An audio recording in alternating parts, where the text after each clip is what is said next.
What you're seeing behind me are some of the 200,000 untested rape kits sitting on shelves in police stations and crime labs all over the nation.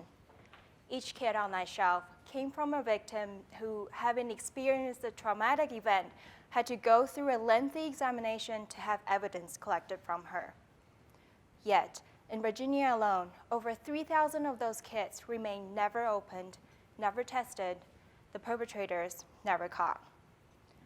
One of the reasons behind the backlog is that, among all the types of DNA evidence, rape kits are the most difficult and most time-consuming to process.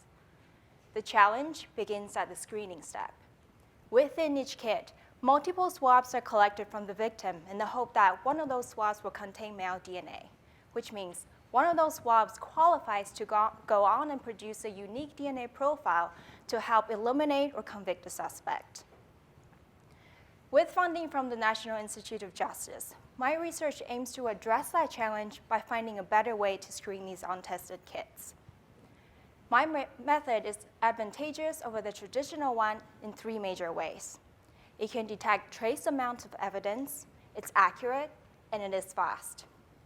Since DNA is the most powerful tool in forensic science and our end goal is to produce a DNA profile, my method specifically screens for the presence of male DNA rather than a protein component that's found in semen.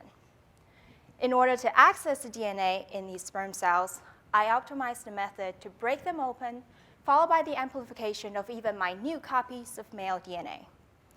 The yellow tubes that you can see with your naked eyes, without any instrumentation, indicate the presence of male DNA. The second distinction is that this DNA approach produces more accurate results. Therefore, it leads to higher success rate in finding those qualified samples and less chance of sending the wrong ones to be processed. Lastly, my analysis is 90% faster than the traditional one.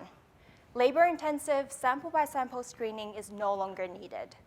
Instead, analysis can be run automatically on robotic systems processing almost 100 samples at a time, which I believe is the key to eliminating our national backlog.